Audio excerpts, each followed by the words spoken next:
जय हिंद साथियों। मैं मयंक स्वागत करता हूं आप सभी का आज के इस बेहतरीन से क्लास में। फ्रेंड्स, आज से हम शुरू करने वाले हैं यूपीएसआई और यूपी कांस्टेबल के हिंदी के लिए क्विक रिवीजन सीरीज, जिसमें आज की जो क्लास होने वाली है हिंदी वर्णमाला, और ये आज की हमारी पहली क्लास होगी जिसमें हम हिंदी वर्णमाला के को कितने कितने स्वरों को कितने भागों में बांटा जा सकता है, व्यंजनों को कितने भागों में बांटा जा सकता है, व्याकरण क्या है, ये सारी चीज़ों को समझेंगे। तो शुरू करते हैं बिना किसी देरी के। व्याकरण के अंग। तो व्याकरण के मूलतः 3 अंग होते हैं। कितने? 3। कौन कौन से? पहला वर्ण, दूसरा शब्द, और तीसरा वाक्य। कौन कौन से? वर्ण, शब्द, वाक्य। वर्ण में जैसे हमारा वर्णमाला आ जाएगा, ठीक है। शब्द में संज्ञा, सर्वनाम, क्रिया, विशेषण, ये सारी चीजें, और वाक्य, ये सारी चीजें। वाक्य में अलग चीजें आ जाएंगी। अब यहां से हम बात करें कि भाषा की सबसे छोटी, यहां से अब आपके क्वेश्चन बनने स्टार्ट हो जाएंगे। तो सबसे पहला क्वेश्चन हो जाएगा, अगर हम पूछें कि भाषा की सबसे छोटी इकाई क्या है, भाषा की सबसे छोटी इकाई क्या है, तो क्या हो जाएगी? ध्वनि हो जाएगी। क्या हो जाएगी? भाषा की सबसे छोटी इकाई क्या है? ध्वनि है। क्या चीज है? ध्वनि। अगर ऑप्शन में ध्वनि ना हो तो क्या हो जाएगा? वर्ण हो जाएगा। ठीक है। इसके बाद बात करें कि भाषा की सबसे छोटी इकाई ध्वनि होगी, या ध्वनि नहीं है तो वर्ण। लेकिन यहाँ पर अगर क्वेश्चन घुमा के पूछे कि भाषा की सबसे छोटी लिखित इकाई, सबसे छोटी लिखित इकाई, तो वहां पे आपका जवाब होगा वर्ण होगा। क्या होगा? वर्ण होगा। यहाँ पे देखिए वर्ण तो नहीं होगा, लेकिन जब ऑप्शन वर्ण नहीं होगा तब हम क्या मान लेंगे? लिखित इकाई को ही। ठीक है। उसके बाद अगर हम बात करें भाषा की सबसे छोटी मौखिक इकाई, तब भी क्या हो जाएगी? ध्वनि हो जाएगी। अब बोले अर्थ के आधार पर, अगर यहाँ पर बोला जाए अर्थ के आधार पर भाषा की सबसे छोटी इकाई, छोटी इकाई, तो वो क्या हो जाएगा? हमारा शब्द हो जाएगा। यानी अगर हम बात करें यहाँ पे ध्वनि, जैसे बोले का, खा, कोई मतलब है? इसका कोई अर्थ निकल रहा है? नहीं। वर्ण क्या है? छोटा, बड़ा, छोटी, बड़ी, से कोई अर्थ निकल रहा है? नहीं निकल रहा है। लेकिन अगर बोले अर्थ के आधार पर, तब शब्द, या सार्थक इकाई, या इसी को हम बोल सकते हैं सार्थक इकाई। सार्थक इकाई। ठीक है। इकाई यहाँ पे ये बड़ी नहीं होगी। ठीक है। सार्थक इकाई। तो सार्थक इकाई क्या हो जाएगी हमारी?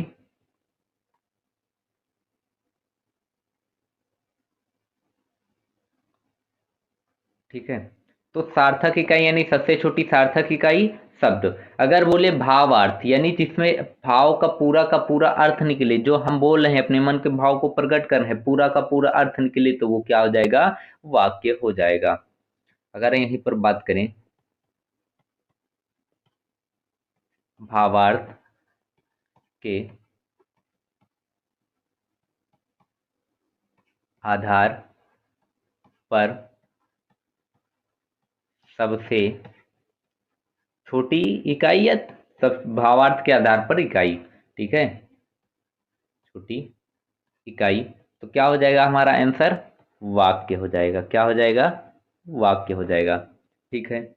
अब अगर हम सबसे पहले बात करें तो यहाँ पे सबसे छोटी इकाई ध्वनि या वर्ण, ठीक है। उससे बड़ी इकाई, ध्वनि क्या है, सबसे छोटी इकाई है।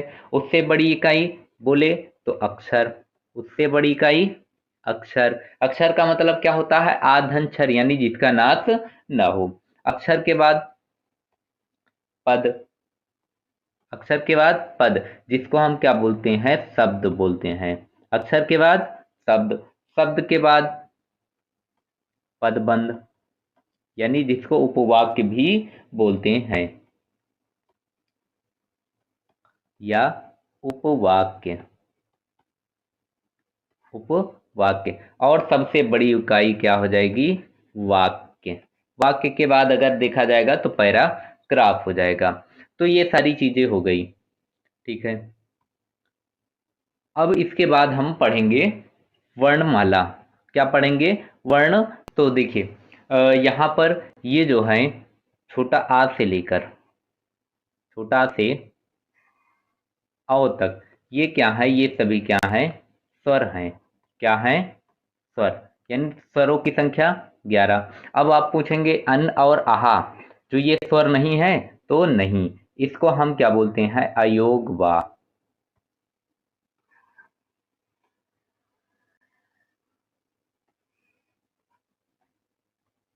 क्या बोलेंगे, अयोग वाह, यानी ये तो ना तो स्वर है, न स्वर है, ना ही व्यंजन है, ठीक है, व्यंजन है। इसको बोलते हैं अनुस्वार, इसको बोलते हैं विसर्ग। और ये बाकी जो बचे ये 25 वर्ण, इसको बोलते हैं स्पर्शी व्यंजन, स्पर्शी व्यंजन। अच्छा, इनका स्पर्शी व्यंजन नाम क्यों पड़ा, तो स्पर्शी यानी ये जो है, जो शरीर के किसी न किसी अंग द्वारा क्या होते हैं, बोले जाते हैं। जैसे ये हो गया हमारा कंठ से बोला जाता है, ये तालु से, ये सारे तालु से बोले जाते हैं, ये मूर्धा से बोले जाते हैं, मसूड़ों से, ये दांतों से बोले जाते हैं, ये सारे वर्ण ओंठ से बोले जाते हैं, ठीक है। तो अब इसके बाद बात करें तो ये जो है अंतस्थ व्यंजन है। कैसा व्यंजन है, अंतस्थ व्यंजन है,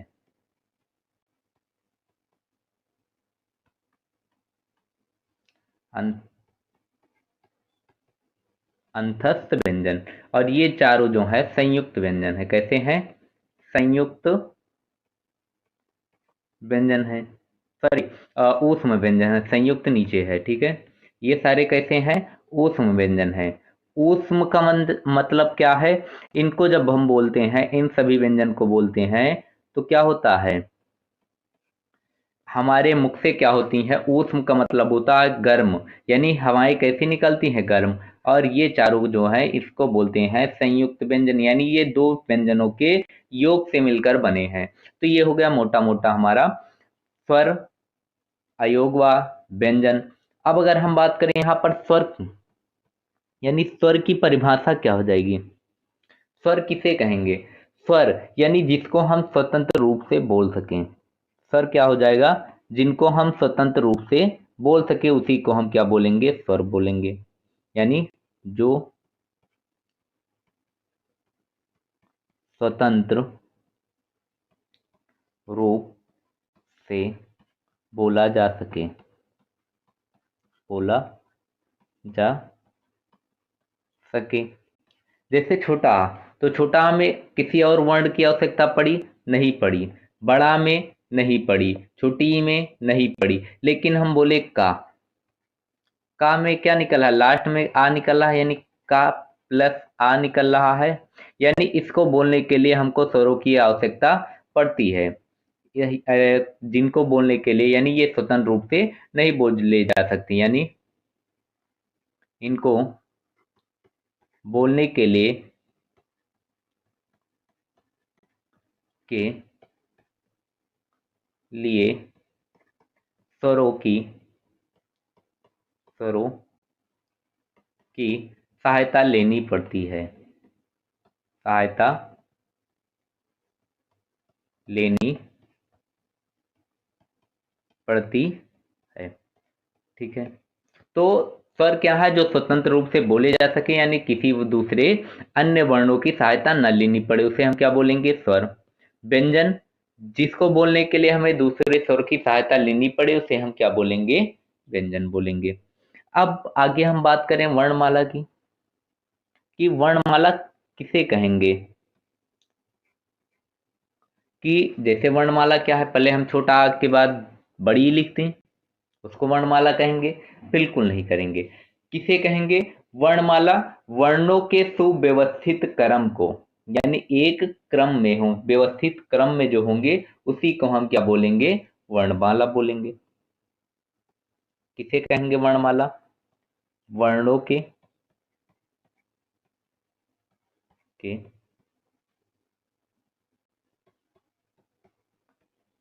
व्यवस्थित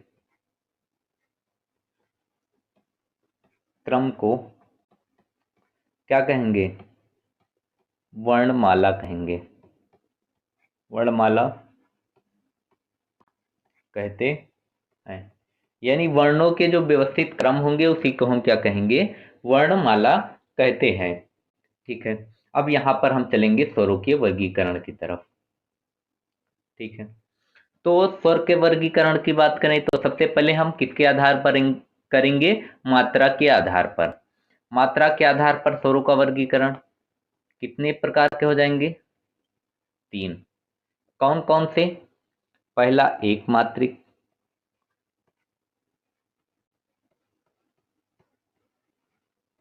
एक मात्रिक स्वर। दूसरा द्विमात्रिक स्वर। एक मात्रिक किसको बोल सकते हैं? या इसी को हम कहते हैं लघु स्वर, लघु या ह्रस्व स्वर, लघु स्वर या ह्रस्व स्वर। तो इनकी अगर हम बात करें तो ये कौन कौन से हो जाएंगे? ठीक है। देखो, एक मात्रिक स्वर क्या हो जाएंगे? जिनको बोलने के लिए हमको क्या करनी पड़े? प्राण वायु को कम निकालना पड़े, या मेहनत क्या करनी पड़े? बहुत ही कम करनी पड़े। तो ऐसे स्वर कौन कौन से हो जाएंगे? जैसे हमारा छोटा आ, छोटी ई और छोटा ऊ और री। ठीक है। ये सभी क्या हो जाएंगे? जो है, ये क्या है? छोटा आ, छोटी ई, छोटा ऊ और री, ये क्या है? एक मात्रिक लघु या ह्रस्व स्वर हैं। इसमें अगर हम बात करें री की, री जो है पंडित, जो री को पंडित भोलाराम तिवारी ने इसको क्या माना है? स्वर नहीं माना है। पंडित भोलाराम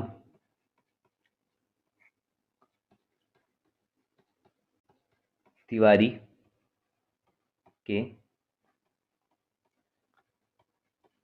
अनुसार स्वर नहीं है। अगर क्वेश्चन में पूछा जाए कि लघु स्वरों की संख्या 4, लेकिन अगर वहां पे मेंशन किया जाता है कि पंडित भोलाराम तिवारी के अनुसार लघु स्वरों की संख्या कितनी होगी, तब तो 3 होगी, अन्यथा संख्या क्या हो जाएगी? 4 होगा। अच्छा, री को स्वर क्यों नहीं माना? क्योंकि ये जो है री, ऐसे निकल रहा है आवाज ना, यानी रा प्लस छोटी ई मिलके बना है री। ठीक है। इसीलिए इसको स्वर नहीं माना गया है। माने हैं किसके अनुसार? पंडित भोलाराम तिवारी के अनुसार। ठीक है। अब हम बात करें द्विमात्रिक स्वर की।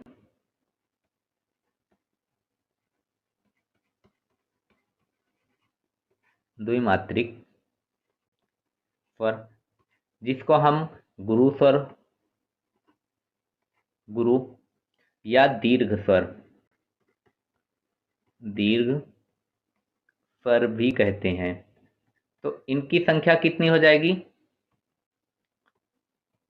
तो देखो, इनकी टोटल संख्या जो हो जाएगी वो कितनी हो जाएगी? देखिए, पहले कौन कौन से हैं ये जानेंगे। बड़ा, बड़ी, बड़ाऊ, ए, आए, ओ और आओ। यानी इनकी संख्या बोले तो 7। कितनी है? 7। अब यहाँ पर एक क्वेश्चन बन रहा हो कि जब 4 स्वर यहाँ और 4 और 7 स्वर यहाँ, यानी टोटल के टोटल 11 स्वर। ठीक है।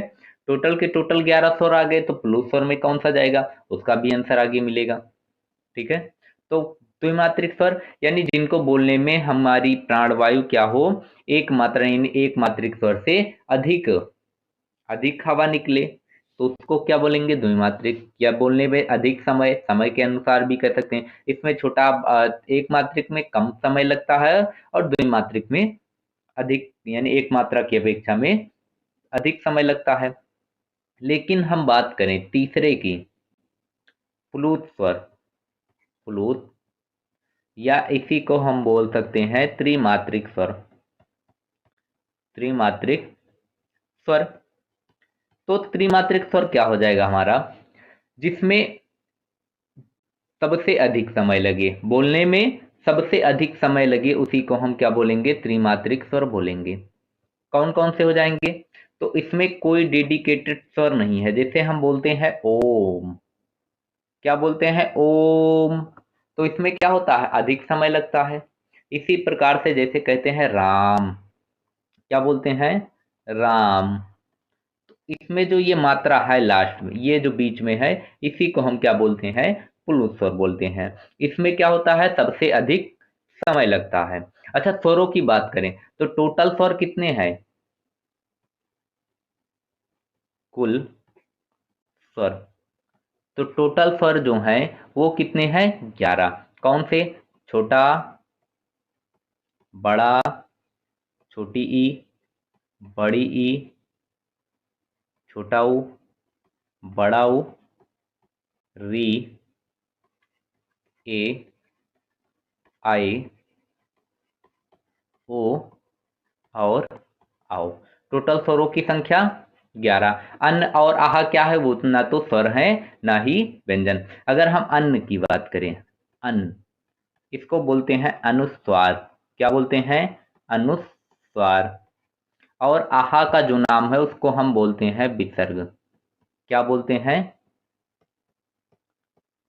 विसर्ग। अगर इन दोनों के एक रूप को क्या बोलेंगे, तो क्या बोलेंगे, अयोग वाह। यानी अगर दोनों को मिला के बोले तो क्या बोलेंगे, अयोग वाह बोलते हैं। क्या बोलते हैं, अयोग वाह बोलते हैं। तो टोटल स्वरों की संख्या, कुल स्वरों की संख्या 11। अब इसके बाद मात्रा के आधार पर हो गया, उसके बाद अब होगा रचना। रचना, व्युत्पत्ति, रचना या व्युत्पत्ति के आधार पर स्वरों का वर्गीकरण। तो यहाँ पर इनका जो स्वरों का वर्गीकरण हो जाएगा वो कितनी प्रकार से होगा, तो कौन कौन से, इसको हम दो पार्ट में बांट लेंगे।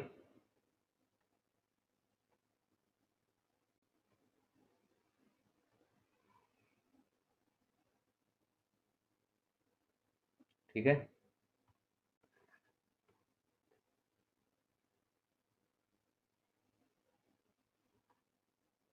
चलो ठीक है। तो पहले की बात करें अगर हम मूल स्वर, क्या हो जाएगा, मूल, या इसी को हम बोल सकते हैं जड़ स्वर, या नैसर्गिक यानी जिसका हम अंत ना कर सकें, ठीक है, या जिसको हम तोड़ ना सकें, उसी को क्या बोलते हैं, नैसर्गिक। या इसी को हम क्या बोल सकते हैं, बीजाक्षर, बीजाक्षर स्वर। तो इनकी जो संख्या होती है, इनकी भी संख्या क्या होती है, 4 होती है। अगर हम बात करें कौन कौन सी, तो छोटा आ और छोटी ई और छोटा ऊ, और इसी में बात करें री, ठीक है। तो ये क्या है, ये सारी की सारी क्या है, मूल स्वर या जड़ स्वर या नैसर्गिक या बीजाक्षर स्वर बोल सकते हैं, ठीक है। अच्छा, इनको मूल स्वर क्यों बोला गया है, मूल स्वर इसलिए बोला गया है कि ये जो है किसी की सहायता से नहीं बने हैं, यानी इनकी सहायता से तो अन्य बनेंगे। जैसे बड़ा आ बनाना है तो वो क्या हो जाएंगे, छोटा आ प्लस छोटा आ मिलके क्या बनेगा, बड़ा। इसी प्रकार बड़ी की बात करें तो बड़ी ई भी किससे मिलेगी, छोटी ई प्लस छोटी ई। इसी प्रकार ए की बात करें तो आ प्लस छोटा आ या बड़ा प्लस छोटी ई या बड़ी ई मिलकर क्या बनेंगे, ए बनेंगे। आए कैसे बनेगा, वो जो बनेगा आ प्लस ए मिलकर बनेगा। तो ये सारी चीजें क्या है, ए आए। अगर इसी में आगे बात करें ओ की, ओ की, तो ओ किससे मिलकर बनेगा? छोटा आ या बड़ा आ प्लस छोटा ऊ या बड़ा ऊ से मिलकर। इसी प्रकार आओ की बात करें तो ये किससे मिलकर बनेगा? छोटा आ या बड़ा प्लस ओ से मिलकर बना है। यानी ये जो सारे स्वर हैं ये किसी न किसी से मिलकर बने हैं, लेकिन ये क्या है? किसी से मिलकर नहीं बने हैं, यानी ये खुद क्या है? जड़ स्वर हैं। ठीक है, अब इनकी सहायता से अन्य स्वर बनेंगे। तो दूसरा प्रकार क्या हो जाएगा? यहीं पर ये सारे क्या हो जाएंगे? हमारे संधि स्वर, यानी किसी न किन्हीं दो स्वरों से मिलकर बने हैं तो संधि स्वर, या इसी को हम क्या बोल सकते हैं? कृत्रिम स्वर। ठीक है, या बनावटी स्वर बोल सकते हैं। इसमें भी दो प्रकार के होंगे, अभी आगे जानेंगे। तो क्या हो जाएगा? संधि या कृत्रिम कृत्रिम या बनावटी स्वर। क्या कह सकते हैं? बनावटी स्वर। तो इनकी अगर संख्या बताएं तो कितनी हो जाएगी? 7। कौन कौन से? पड़ा, पड़ी और बड़ाऊ। ठीक है, सेम इसी प्रकार से। ठीक है, तो इसका नाम अगर इनको हम बोलें तो इसी को हम क्या बोल सकते हैं? बीजाक्षरी स्वर। सॉरी, बीजाक्षरी नहीं बोलेंगे, क्या बोलेंगे? सजातीय स्वर या मूल दीर्घ स्वर भी बोल सकते हैं। जो कि अच्छा देखिए, सजातीय स्वर यानी जो समान जाति से मिलकर बने हो उसी को हम क्या बोलेंगे? सजातीय स्वर।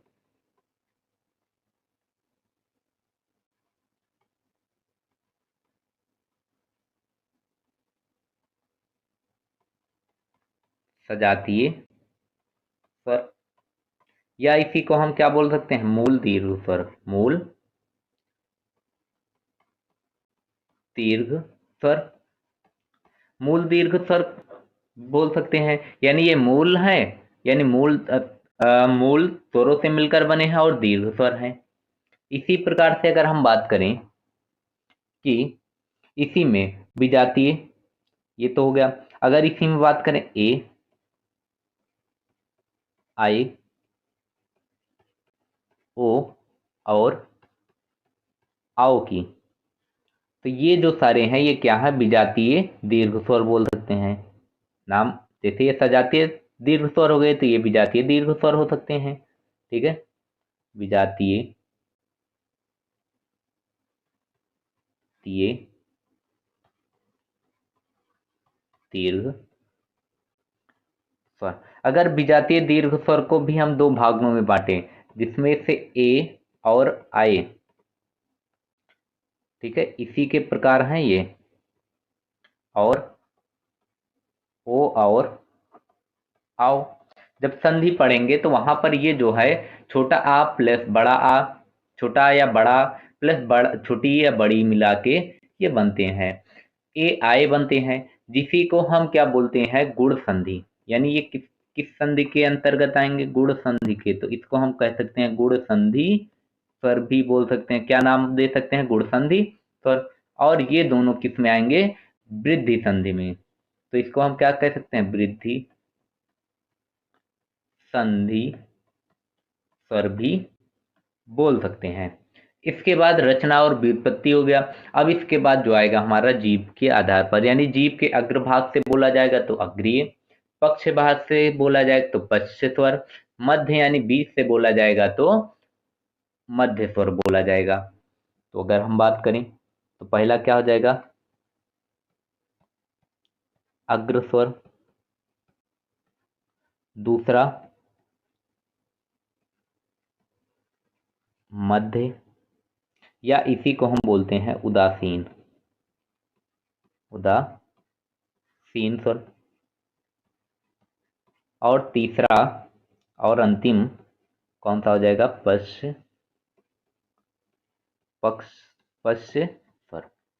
तो अग्र स्वर यहाँ पर ट्रिक के माध्यम से ही भी बताएंगे। तो सबसे पहले जान लीजिए तो कौन कौन से हो जाएंगे? छोटी ई हो जाएगा, बड़ी ई और छोटी ई और बड़ी ई ही से मिलकर क्या बना है, री बना है। री भी बना है ना, रा प्लस ई। और ए भी किससे बना है, छोटा आ प्लस ई से, तो ए आए भी आ जाएगा इसी में। मध्य स्वर की बात करें तो इसमें छोटा आ जाएगा। पक्ष स्वर की तो बाकी सारे जो बचे हैं, जैसे बड़ा आ, छोटा ऊ, बड़ा ऊ, और क्या हो जाएगा, छोटा ऊ और बड़ा ऊ से मिलकर क्या बने हैं, ओ और आओ भी तो छोटा इसी से मिलकर बने हैं। यानी छोटी बड़ी से मिलकर क्या बने, ए आए, और छोटा ऊ और बड़ा ऊ से क्या मिलकर बना है, ओ और आओ बना है। ठीक है। तो अब यहाँ पे अगर हम ट्रिक की बात करें तो ट्रिक क्या हो जाएगी, यानी याद करने का। तो अग्रिय, अगर हम बोले अग्रिय, अग्रिय, अग्रिय में क्या है, अग्र से अग्र, और यहां से क्या निकला, ई की मात्रा और ए निकला। तो ई से क्या हो गया, छोटी ई, बड़ी ई, और ए से क्या मिल जाएगा, ए और आए। अच्छा, ई से ही मिलकर क्या बना है, री, तो री भी हो जाएगा। मध्य में ये हो गया। पक्ष स्वर में क्या कह सकते हैं, पीछे आऊं, हम क्या कहेंगे, पीछे आ ऊ। तो पीछे से मतलब क्या है, पक्ष स्वर, और बड़ा आ से आ, और ऊ से मतलब है छोटा ऊ और बड़ा ऊ। छोटा ऊ और बड़ा ऊ से मिलकर क्या क्या बने हैं, ओ और आओ। ठीक है। तो अगर हम यहाँ पर बात करें किसकी, देखिए, जीभ के अग्रभाग से बोले जाएंगे तो अग्रिय स्वर, मध्य से बोले जाएंगे तो उदासीन, पक्ष से बोले जाएंगे तो पक्ष स्वर। ठीक है। जीभ के आधार पर स्वरों का वर्गीकरण अगर करें तो ट्रिक क्या हो जाएगी, अग्रिय, अग्रिय में क्या हो जाएगा, अग्र से अग्र स्वर, और ई से, यानी यहाँ पर बड़ी की मात्रा निकली है तो बड़ी ई और ए मिलकर, तो बड़ी ई से क्या हो जाएगा, छोटी ई और बड़ी ए से मिलकर ए और आय हो जाएगा। और री, जैसे री बोलते हैं, री में क्या निकल रहा है, राष्ट्र में ई निकल रहा है, और री जो बना है ये ऐसे ही तो है, यानी रा प्लस ई मिलकर बना है, तो ये भी क्या हो जाएगा, पक्ष स्वर के अग्र स्वर के माध्यम में आ जाएंगे। मध्य में क्या आ जाएंगे, मध्य या उदासीन, या इसी को हम बोलते हैं केंद्रीय स्वर भी बोलते हैं, तो इसमें बड़ा आ जाएगा। इसके अलावा अगर हम बात करें पक्ष स्वर की, तो इसका ट्रिक क्या हो जाएगा, पीछे आऊं, बड़ा से बड़ा, ऊ से छोटा ऊ, बड़ा ऊ, और छोटा ऊ यानी छोटा आ या बड़ा आ प्लस छोटा ऊ या बड़ा ऊ मिलकर क्या बनाते हैं, ओ बनाता है, ओ और आओ बनाते हैं। ठीक है। ये मिलकर क्या बनाते हैं, ओ आओ। तो यहीं से क्या हो जाएगा, छोटा ऊ और बड़ा ऊ से मिलकर क्या बनेगा, ओ आओ। ठीक है। तो ये हो गई हमारी ट्रिक। अब बड़ा आ और ओ। ठीक है। अगला देखेंगे क्या हो जाएगा, मुख खुलने के आधार पर स्वरों का वर्गीकरण। तो मुख खुलने के आधार पर स्वरों का जो वर्गीकरण है, यहाँ फिर पर भी हम ट्रिक बताएंगे। तो ये होते हैं 4 प्रकार से। कौन कौन से, देखिए, इसमें रुकिए 1 मिनट, पोस्ट एक प्रकार छूट गया, चलो ठीक है, अभी बता रहे हैं। तो यहाँ पर क्या हो जाएगा, मुख खुलने के आधार पर कौन कौन से हो जाएंगे, अर्ध, अर्ध, या पहले हम बोल सकते हैं समृद्ध, यानी समृद्ध का मतलब होता है बंद होना, समृद्ध का मतलब होता है बंद होना, समृद्ध,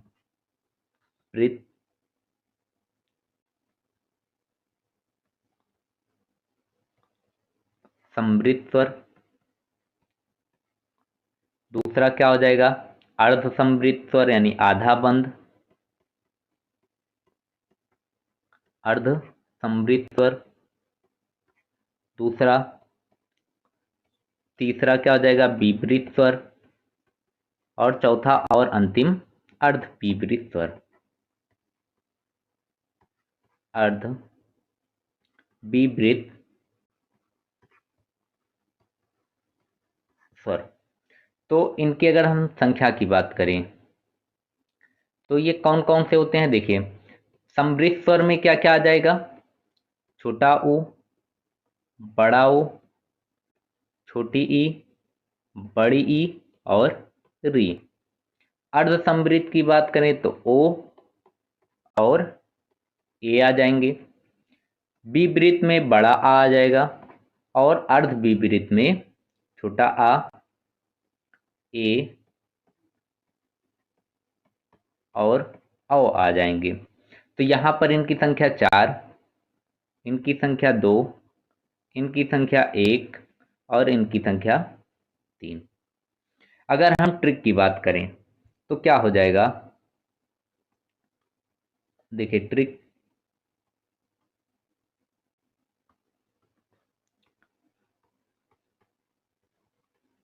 ओए ओए आधी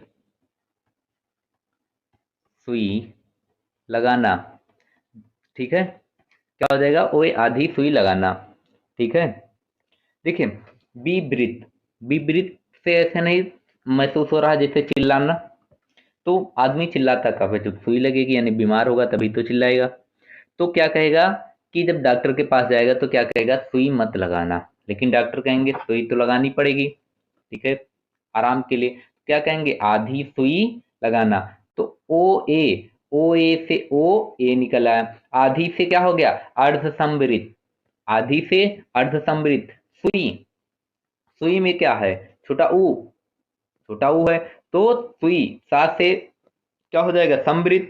ठीक है, अर्ध देखिए यहां पर क्या हो जाएगा, ओए ओए ओए आधी सुई, आधी से अर्ध सुई से समृद्ध, तो ओ ए क्या हो गया, अर्ध समृद्ध, समृद्ध की यानी सा से समृद्ध, और सा में क्या है, छोटा ऊ की मात्रा, तो छोटा ऊ और बड़ा ऊ हो जाएगा, यहां से बड़ी है यानी छोटी बड़ी, और री भी किससे मिलकर बना है, छोटी से बड़ी से मिलकर बना, छोटी से मिलकर बना है, तो इसीलिए क्या हो जाएगा, समृद्ध में छोटा ऊ बड़ा ऊ और री। बाकी विपरीत में सबसे बड़ा मुख कब खुलेगा, बड़ा में, बाकी इनका बड़ा रूप क्या हो जाएगा, छोटा आ, और इसका बड़ा रूप क्या हो जाएगा, विपरीत स्वर में, अर्ध विपरीत स्वर में आ जाएंगे, यानी बड़ा आ, ए और ओ क्या हो जाएंगे, अर्ध विपरीत स्वर हो जाएगा। इसी में अभी एक और टाइप बचा है। ठीक है, अगर हम बोलें तो कौन सा हो जाएगा, ओष्ठ के आधार पर, ओष्ठ के आधार पर।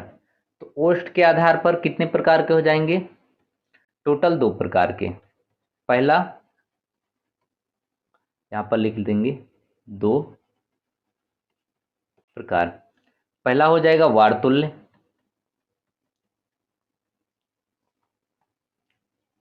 टोटल यहां 2।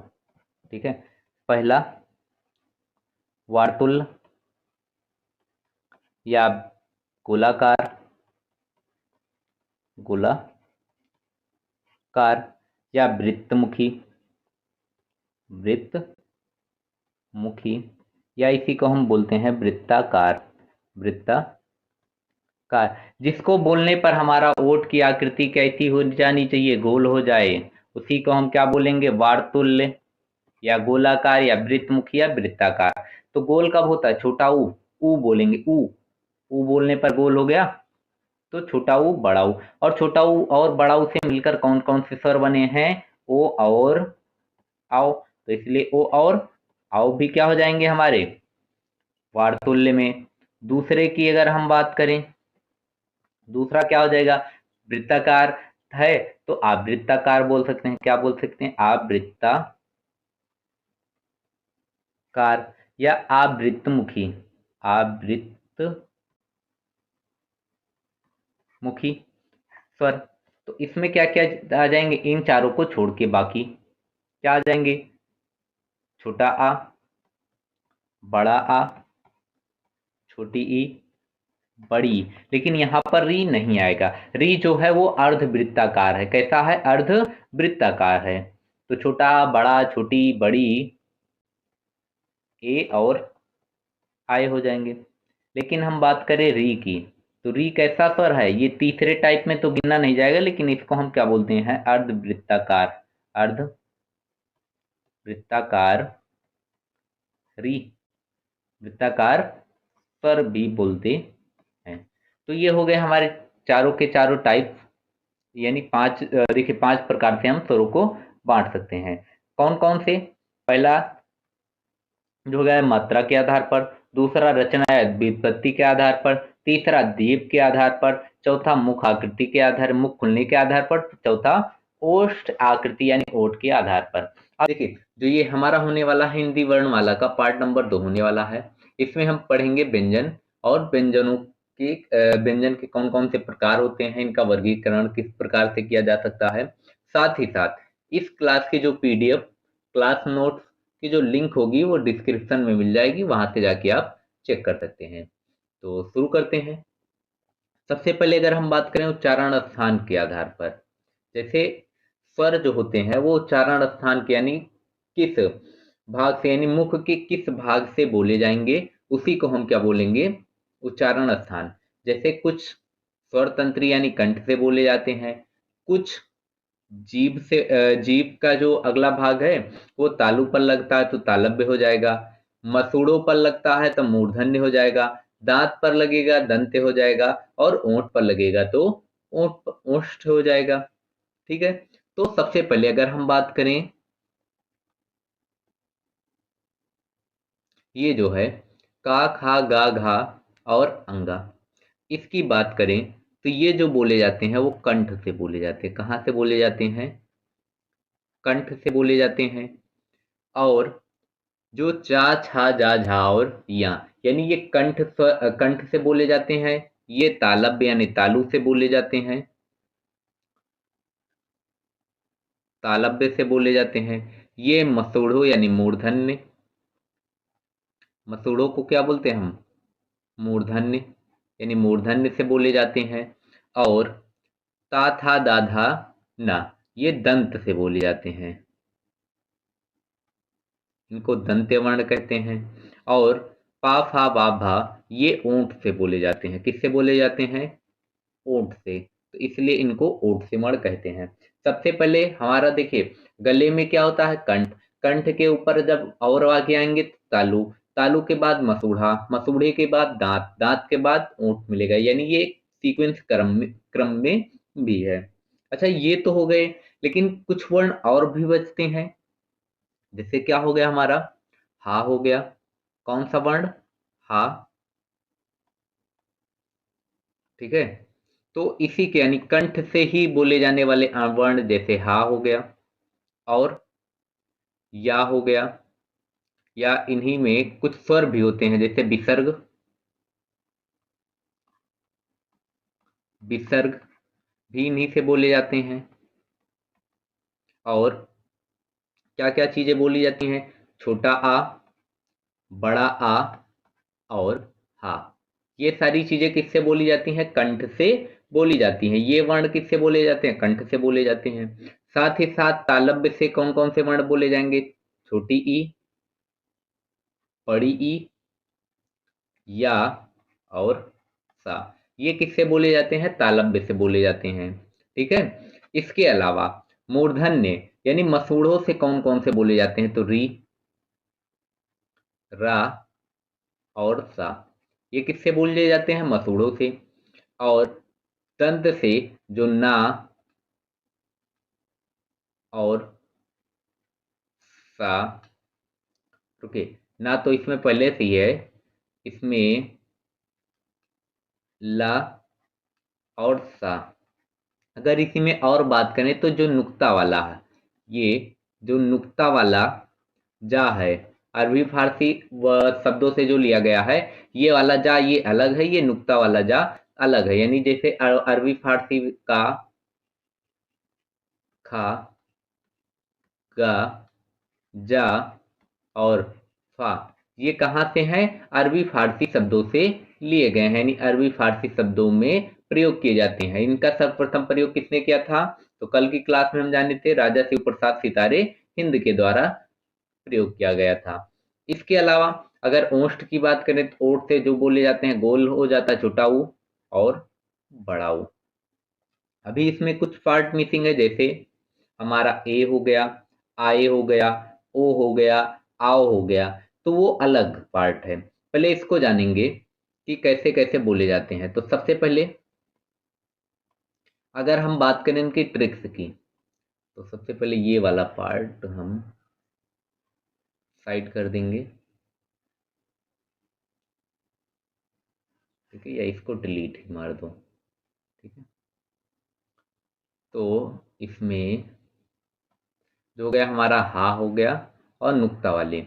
तो अगर हम ट्रिक्स की बात करें तो सबसे पहले क्या कहेंगे, कंठ से विवाह, क्या हो जाएगा,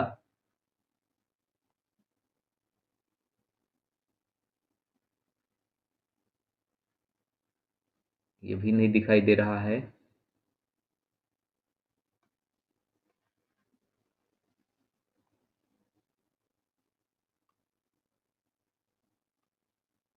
क्या हो जाएगा,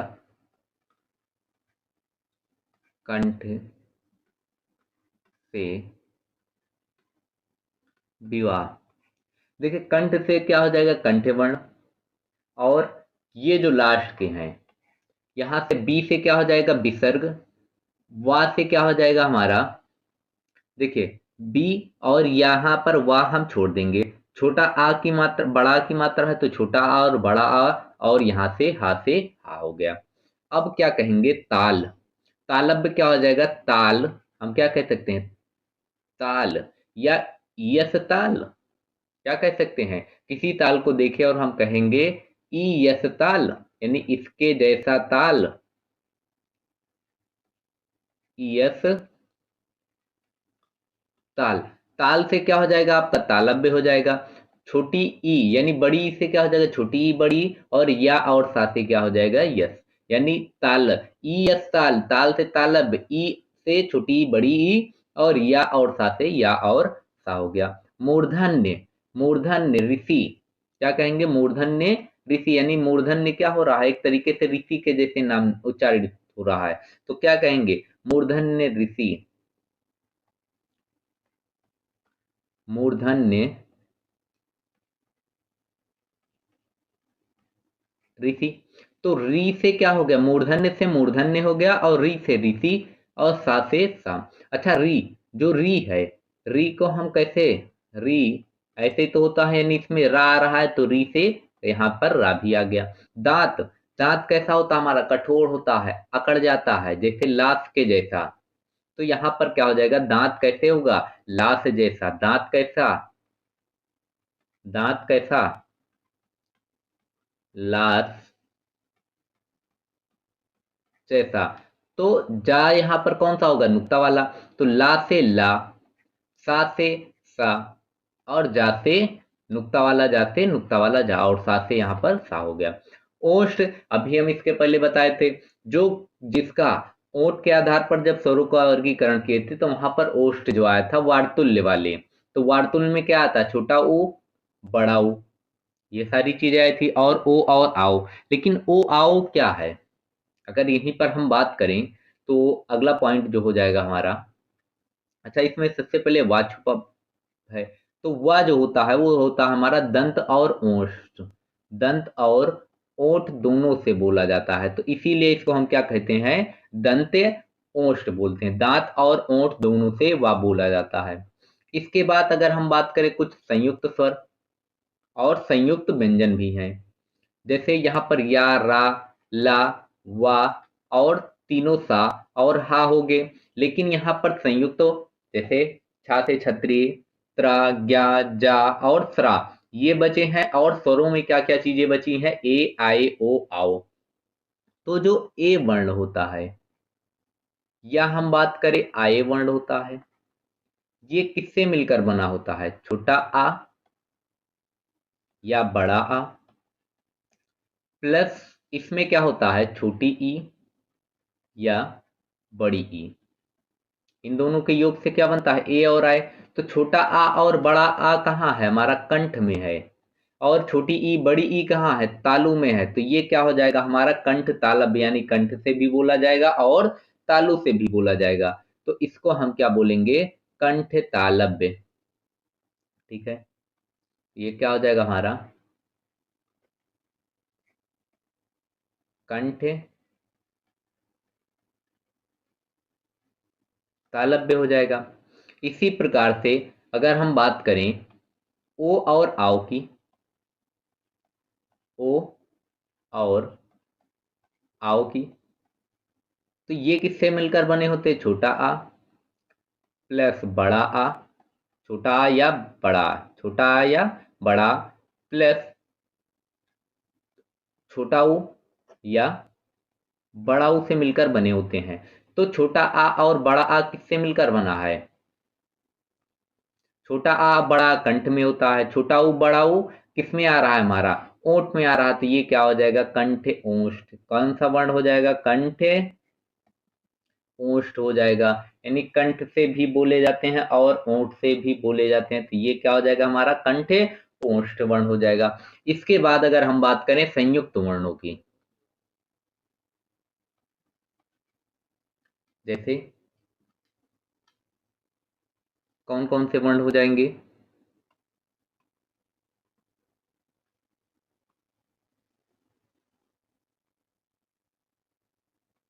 हमारा छा से क्षत्रिय, ये किससे मिलकर बना है? का प्लस सा से मिलकर बना है। तो का और सा, का किस में है हमारा? कंठ में है।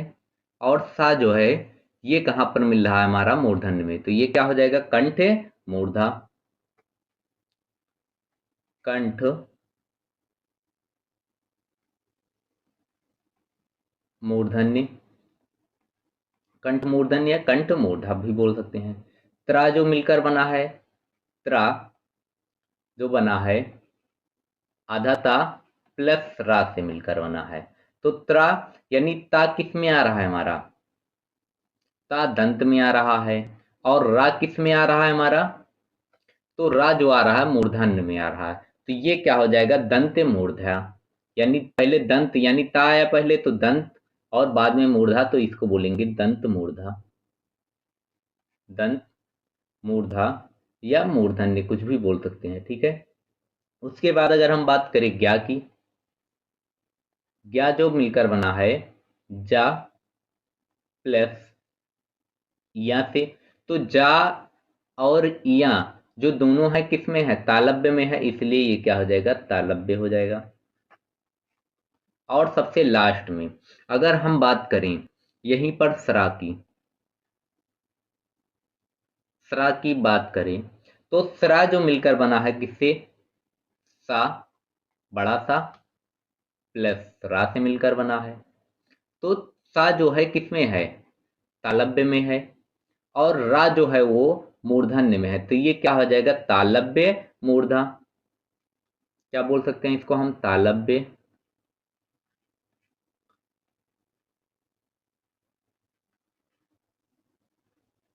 मूर्धा बोल सकते हैं, ठीक है।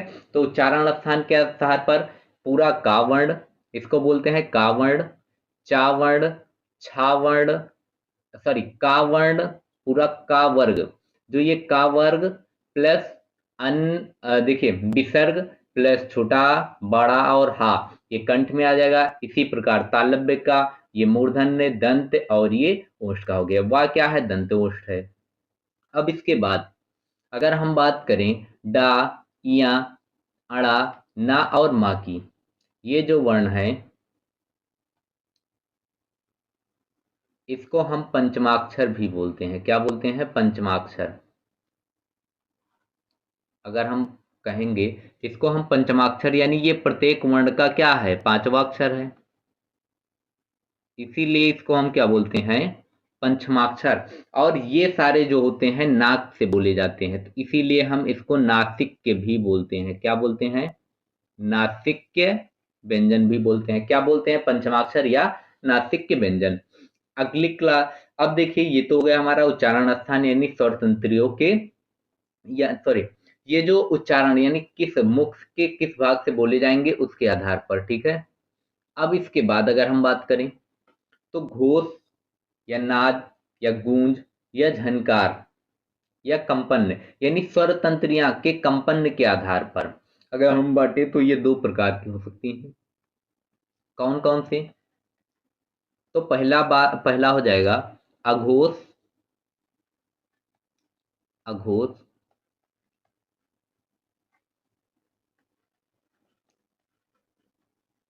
व्यंजन। और दूसरा हो जाएगा सघोष व्यंजन, सघोष व्यंजन। अघोष व्यंजन की बात करें तो सबसे पहले परिभाषा जानेंगे।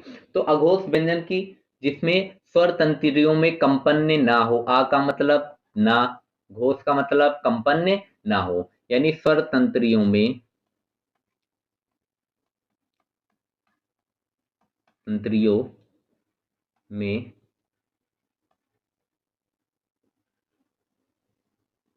कंपन न हो, उसे क्या बोलेंगे? अघोष। जिसमें स्वर तंत्रियों में कंपन न हो उसको क्या बोलेंगे? सघोष। तंत्रियों में कंपन हो, ठीक है। तो इसमें कौन कौन से वर्ण आ जाएंगे?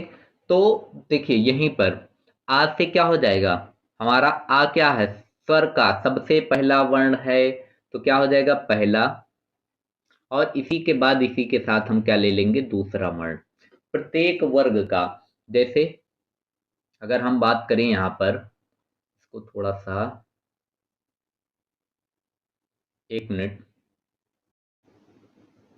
देखिए यहां पर ये क्या है? प्रत्येक यानी का वर्ण का ये पहला अक्षर, ये दूसरा अक्षर, ये हमारा तीसरा अक्षर हो जाएगा, ये चौथा, और ये पांचवा पंचमा अक्षर। तो इसमें का जो प्रत्येक वर्ण का पहला अक्षर यानी का, चा, टा, ता, पा, तो ये सारे क्या हो जाएंगे? अघोष हो जाएंगे। और कह रहा दूसरा, तो खा, छा, ठा, था और फा, ये क्या हो जाएंगे? अघोष में आ जाएंगे। इसके अलावा यानी प्रत्येक वर्ग का पहला और दूसरा वर्ण, इसके अलावा यहां पर सा दिख रहा है, ठीक है। तो सा से क्या हो जाएंगे? तीनों सा हो जाएंगे। क्या हो जाएंगे? तीनों सा हो जाएंगे, ठीक है।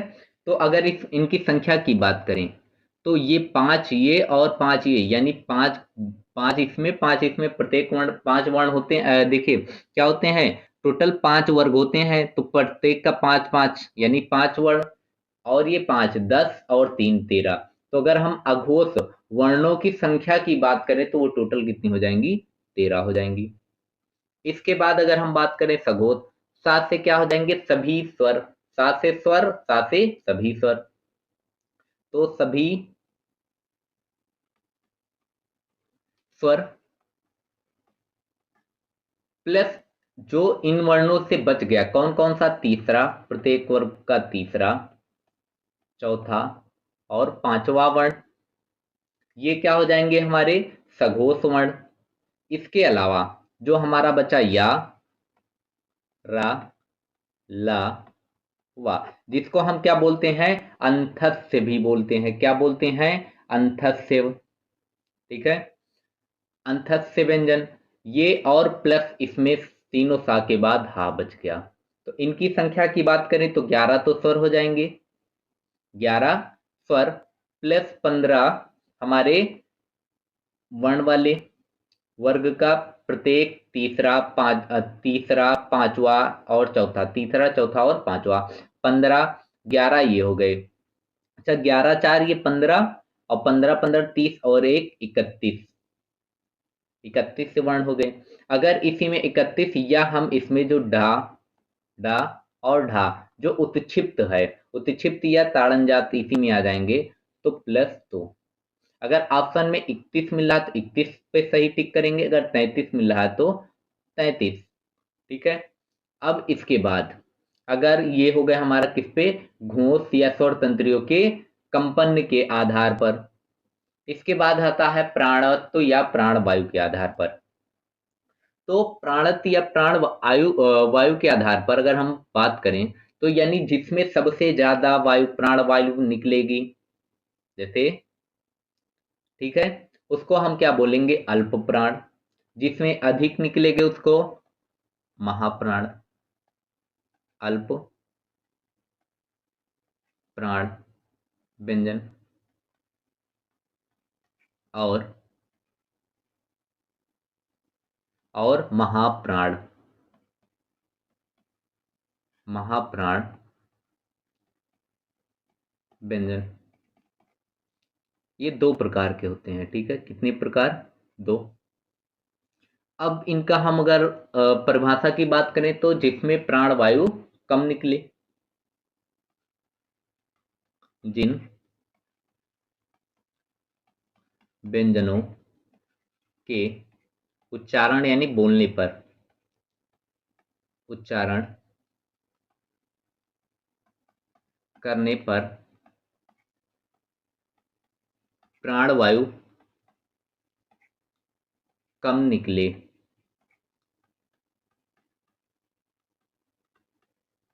कम निकले, उसे ही हम क्या बोलेंगे,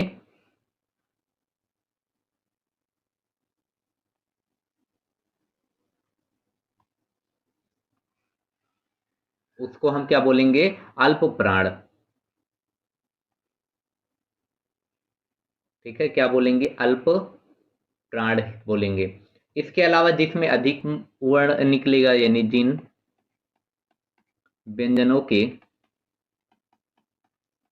उच्चारण या जिन व्यंजनों का उच्चारण होगा, के नहीं का होगा, ठीक है, यहाँ पर का, उच्चारण करने पर, उच्चारण करने पर प्राण वायु अधिक निकले यानी अधिक निकले, तो वहां पर हम क्या कहेंगे, महाप्राण व्यंजन। ठीक है, यहां से अल्प से ही मतलब क्या है, कम, और महा से मतलब क्या है, अधिक, यानी कम वायु निकलेगी अल्प प्राण, और अधिक निकलेगी तो महाप्राण। अब इनके हम अगर ट्रिक्स की बात करें तो सबसे पहले कौन कौन से होते हैं, तो आज से क्या हो गया, प्रत्येक वर्ग का पहला, जैसे यहां पर बताए थे, पहला ये हो गया का चाटा तप, दूसरा ये हो गया, तीसरा ये सारी, चौथा ये, पांचवा ये हो गया। तो पहला यानी आ से पहला, ला क्या दिख रहा, तीन के तरीके कुछ दिख रहा है, तो तीसरा, पा से क्या हो जाएगा, पांचवा, यानी पहला, तीसरा और पांचवा। आ से पहला, ला से तीसरा, ला क्या तीन के तरीके दिख रहा, तीन, और ये क्या हो गया, पांचवा। यानी प्रत्येक वर्ग का पहला, तीसरा और पांचवा। ठीक है, जो ये क्या हो जाएंगे, इसको हम क्या बोलेंगे, अल्प प्राण व्यंजन। ठीक है, अब इसमें और कौन सी चीजें आ सकती हैं, तो देखिए यहां पर पा जो है कुछ या के तरीके लग रहा है, पा या के तरीके लग रहा है, तो यहां से अंथत से भी आ जाएंगे, तो या, रा, ला और वा, या ला क्या है, अंथत से व्यंजन है, तो ला से या, रा, ला, वा आ जाएगा। इसके अलावा आ क्या है, स्वर है, आ क्या है हमारा, स्वर, तो सभी स्वर, आ से क्या हो जाएंगे, सभी स्वर किसमें आ जाएंगे, अल्प प्राण में, सभी स्वर किसमें आएंगे, अल्प प्राण में, प्लस इसमें ताड़न जात का ढा, ये भी आ जाएगा। ठीक है, लेकिन इसकी काउंटिंग हम नहीं करते हैं, अगर बाई चांस आंसर में दिया गया होगा तब करेंगे। तो इनकी अगर हम संख्या की बात करें तो 5 त्याई 15, और ये 15 ये, यानी प्रत्येक बार 5, इसमें पहले में 5, दूसरे में तीसरे में 5, और चौथे पांचवे में पहला, तीसरा और पांचवा, यहाँ चौथा नहीं होगा, पांचवा होगा। ठीक है, एक मिनट, पहला, तीसरा और पांचवा वर्ण, ठीक है, गलती से 4 लिख गया था, बोले सही थे 5। ठीक है, पहला, तीसरा, पांचवा, या, रा, लावा और सभी स्वर, तो स्वर 11 स्वर और 4 ये 15, 15 ये 15, टोटल कितने हो जाएंगे, 30। ठीक है, तो और इसी में क्या हो जाएगा, एक और बच रहा है, टोटल 31 होते हैं। आ से क्या आ जाएगा, आ से अनुस्वार बनता है, तो अनुस्वार भी इसी में आ जाएगा, अनुस्वार तो 15, और देखिए 15 5 20, 20 20 और 11, टोटल 31 हो जाएंगे, यानी इनकी काउंटिंग हम नहीं करेंगे। अगर हम बात करें महाप्राण की, तो पहला, तीसरा, पांचवा जब इसमें आ गया, तो बचा क्या, दूसरा और चौथा, यानी प्रत्येक वर्ग का दूसरा और चौथा वर्ण किसमें आ जाएंगे, हमारा महाप्राण में आ जाएंगे। और यहाँ पर आपको हा दिख रहा है, यानी हा दिख रहा, तो यहाँ से हम क्या ले लेंगे, तीनों सा प्लस हा। इनकी संख्या की बात करें तो देखिए, अच्छा एक चीज और, महाप्राण, तो महा ऐसे भी लिख सकते हैं, तो यहाँ से क्या अनुस्वार इसमें आए तो इसमें विसर्ग भी आ जाएगा, विसर्ग भी इसी में आ जाएगा, ठीक है। अब इसके अलावा और क्या चीजें बच रही हैं, ढा बच रही हैं। अच्छा देखिए, यहाँ पर ऑप्शन में अगर 30 31 नहीं मिल रहा है तो 32 पे टिक करेंगे, ठीक है। इसी प्रकार के 5 5 और ये 10, 10 और ये 4 14, टोटल देखिए 5 5 10 4 14 और ये एक मिला के विसर्ग, तो ये कितने हो जाएंगे टोटल, 15 वर्ण। यानी महाप्राण व्यंजनों की टोटल व्यंजन की बात करेंगे तो इसमें स्वर को काउंट नहीं करेंगे, ठीक है। जैसे इसमें स्वर को काउंट नहीं करेंगे, तो व्यंजन व्यंजन की बात होगी तो 10, 5 5 10 और 4 14 टिक करेंगे, ठीक है। अगर स्वर के साथ में होगा तो 15, ठीक है। तो इनके वर्णों की संख्या कितनी हो जाएगी, 15 हो जाएगी, ठीक है। ये हो गया अल्प प्राण और महाप्राण हो गया, ठीक है। तो इनके जो प्रकार थे कौन कौन से थे, दोबारा रिवीजन करेंगे। उच्चारण स्थान के आधार पर, यानी मुख्य किस भाग से बोले जाते हैं। उसके बाद हमारा घोष यानी नाद कंपन स्वर तंत्रियों में कंपन के आधार पर। उसके बाद प्राणत्व के आधार पर हो गया, यहाँ पर इसको जो बोल सकते हैं स्वर तंत्री में कंपन के आधार पर, स्वर तंत्री में कंपन या घोष या नाद के आधार पर, ठीक है। अब इसके बाद अगर हम बात करें तो और क्या क्या चीजें, अब ये तो हो गया हमारा। अब इसमें कुछ चीजें और बच रही हैं, जैसे हमारा चा, छा, जा और झा, इसको हम बोलते हैं अस्पर्शी व्यंजन है। ये तो अस्पर्शी यानी शरीर के किसी न किसी भाग से बोले जाते हैं, तो इसको अस्पर्शी प्लस संघर्षी भी बोलते हैं, अस्पर्श संघर्षी। इसका अगर हम नाम क्या बोल सकते हैं, स्पर्श संघर्षी व्यंजन। और जो ये तीनों सा हैं प्लस हा है, इसको हम क्या बोलते हैं, ऊष्म व्यंजन तो बोलते ही हैं, लेकिन इसमें संघर्ष भी होता है, तो ऊष्म संघर्षी, यानी ऊष्म संघर्षी। ऊष्म संघर्षी की बात करेगा तो किसको बोलेंगे, तीनों सा प्लस सा। स्पर्श संघर्षी तो चा छा जा झा, ठीक है। इनकी संख्या दोनों की क्या है, 4 4 है। और एक और वर्ण आया है जिसको हम बोलते हैं, ये का के टाइप का, यानी नीचे क्या है, अनंत के टाइप का चिन्ह लग जाता है। तो ये जो बोला जाता है ये मूर्धन्य से जाता है, तो ये मूर्धा होगा, ठीक है। और इसी को हम क्या बोले हैं, विशिष्ट व्यंजन की दर्जा दी गई है। किसकी दी गई है, विशिष्ट व्यंजन भी कहा जाता है, यानी विशिष्ट व्यंजन का दर्जा भी इसी को दिया गया है, ठीक है। ये का टाइप का होता है, लेकिन नीचे से क्या होता है, बंद होता है। साथ ही साथ अगले पॉइंट की अगर हम बात करें तो जो हमारा या और वाह है, या और वाह, इसको हम अर्धस्वर भी बोलते हैं। क्या बोलते हैं, अर्धस्वर। अभी रीजन भी बताएंगे, अर्ध स्वर। किसके अनुसार, तो डॉक्टर भोलाराम तिवारी के अनुसार। किसके अनुसार, भोलाराम, भोलाराम तिवारी। यहां से क्वेश्चन बताइए कि डॉक्टर भोलाराम तिवारी के अनुसार कौन सा व्यंजन नहीं स्वर नहीं है 11 स्वरों में, तो री जो है डॉक्टर भोलाराम तिवारी के अनुसार स्वर नहीं है। इसके अलावा अच्छा जैसे लिखते हैं कौवा, कौवा या कौवा, ऐसे लिखते हैं ना, यानी वा के आ के स्थान पर ये यूज में आ सकता है ना, इसीलिए इसको हम क्या बोलते हैं, अर्ध स्वर। इसी प्रकार या का भी यूज होता है, ठीक है। या और वा क्या है हमारे, अर्ध स्वर, ठीक है।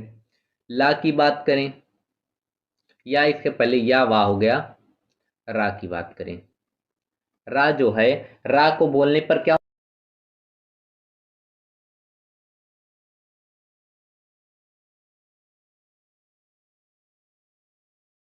होती है, कांपने लगती है, और पीछे की और क्या होती है, लुंठी सूंघने लगती है, पीछे की ओर मुड़ जाती है, रा।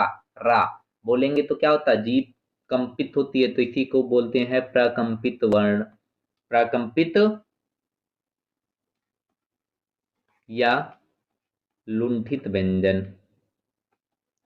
लुंठित यानी पीछे की ओर लुढ़क जाती है, लुंठित व्यंजन भी बोलते हैं इसी को।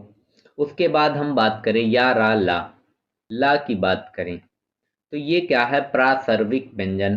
कैसा व्यंजन है, प्रासर्विक, प्रासर्विक व्यंजन भी इसको बोला जाता है, ठीक है। और या और वा को एक और नाम दिया गया है, या और वा को संघर्षहीन सा प्रवाह व्यंजन, यानी बिना संघर्ष के ये बोल जाते हैं, तो इसीलिए इसको हम क्या बोलते हैं, संघर्षहीन, संघर्षहीन सा प्रवाह, सा प्रवाह व्यंजन भी इसी को हम बोलते हैं, संघर्षहीन सा प्रवाह व्यंजन भी बोलते हैं। इसके अलावा अभी जो आया था वहां पर लास्ट जैसा, जैसे जा वहां पर आया था ना, का खा जा फा। अच्छा, कल की क्लास में इसको नहीं पढ़े थे क्योंकि ये व्यंजन का पार्ट है, तो का खा गा जा और फा, ये जो है ये अरबी फारसी शब्द से लिए गए हैं। कहां से लिए गए हैं,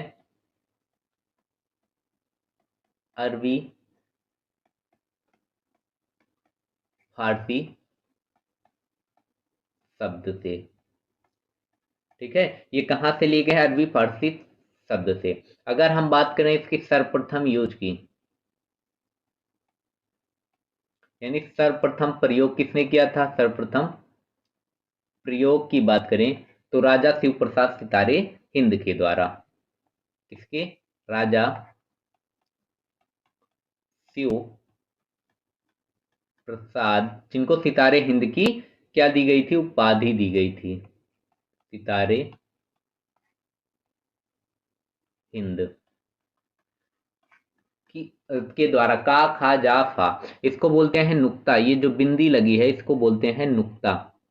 यानी नुक्ता वाले कौन से 5 वर्ण है, का खा जा और फा। पहचान क्या होगी, इनके नीचे बिंदी लगी होती है, ठीक है। तो इनका सर्वप्रथम प्रयोग किसके द्वारा किया गया था, राजा शिव प्रसाद सितारे हिंद, इनका प्रयोग, ठीक है। इसके बाद अगर और बात करें तो देखिए क्या आता है, द्वित्व व्यंजन एक होता है, देखिए द्वित्व व्यंजन, जैसे एक वर्ण है बच्चा, बच्चा, सज्जन, तो इसमें जो आ रहा है यानी आधा चा और पूरा चा, यानी किसी वर्ण का पहला आधा उसके बाद वो पूरा मिल जाए तो उसी को हम क्या बोलते हैं, ओके एक मिनट, यानी आधा प्लस पूरा मिलके क्या बनता है, द्वित्व व्यंजन। जैसे आधा जा फिर ये पूरा जा, ये मिलाकर इसको हम क्या बोलेंगे, द्वित्व व्यंजन, ठीक है। अब इसके अलावा एक और पॉइंट है जो हमारा नल, नल रस, ठीक है। इसको हम वात्सर्य व्यंजन भी कहते हैं, क्या तो कहते हैं, वात्सर्य व्यंजन, ठीक है। इनको हम वात्सर्य व्यंजन भी कहते हैं, ठीक है। इसमें 2 पॉइंट और बची हैं, कौन कौन से हैं, सबसे पहले जैसे निर्नासिक, निर नु जय श्री राम, निरु नासिक के, ठीक है। और अनुनासिक के, अनु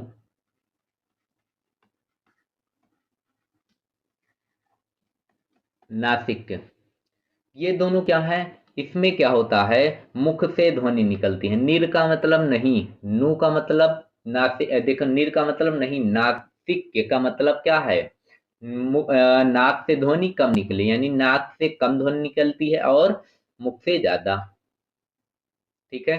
इसमें सारे वर्ण आ जाएंगे। ठीक है, इसके अलावा अनुनासिक यानी नाक की सहायता से, यानी नाक की सहायता से जो बोली जाए, यहाँ पर नाक की सहायता से ना बोली जाए, यहाँ पर नाक की सहायता से जो बोली जाए, जिनके ऊपर चंद्र बिंदु होता है। ठीक है, वो सारे जैसे दांत, दांत, आंत, ये सारे वर्ण क्या आ जाएंगे, अनुनासिक के हो जाएंगे। ठीक है, आज की क्लास यहीं पर समाप्त करते हैं और मिलेंगे कल फिर यूपी पुलिस और यूपीएसआई के क्विक रिवीजन सीरीज में, जहां पर हम बात कर रहे होंगे संज्ञा के विषय में। संज्ञा क्या है, संज्ञा के भेद क्या कौन कौन से होते हैं, और संज्ञा का निर्माण यानी जातिवाचक संज्ञा का निर्माण भाववाचक संज्ञा का निर्माण किन किन माध्यमों से किया जाता है। तो मिलेंगे फिर ऐसी ही क्लास में, तब तक के लिए जय हिंद जय भारत।